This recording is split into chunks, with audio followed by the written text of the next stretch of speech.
कहानी अजनबी किताब। राहुल एक छोटे से गांव में रहता था। एक दिन उसे अपने पुराने पुस्तकालय में एक अजीब सी किताब मिली। वह किताब बाकी किताबों से अलग थी। उसकी कवर पर कोई नाम नहीं था और न ही कोई लेखक का नाम। राहुल ने उसे खोलते ही देखा कि किताब के पन्नों पर शब्द धीरे धीरे उभर रहे थे, जैसे किसी ने अभी अभी लिखे हों। उसे पहली कहानी मिली जिसमें एक लड़का था जो किताब में समा जाता था।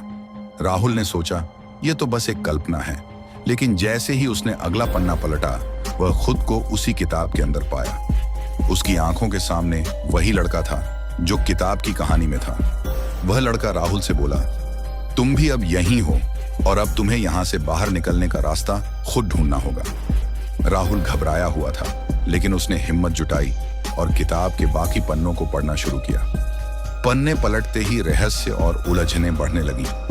राहुल को समझ में आया कि यह किताब एक मायावी दुनिया का दरवाजा है और उसे वहां से निकलने का तरीका ढूंढना था। आखिरकार राहुल ने देखा कि किताब का अंतिम पन्ना खाली था और जैसे ही उसने उस पन्ने को छुआ, वह अचानक वापस अपने कमरे में आ गया। किताब उसकी हाथ में थी, लेकिन अब वह सामान्य दिख रही थी।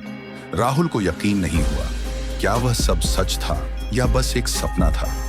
प्रेरणा। कभी कभी सबसे अजनबी चीजें हमें अपने भीतर के रहस्यों का एहसास दिलाती हैं।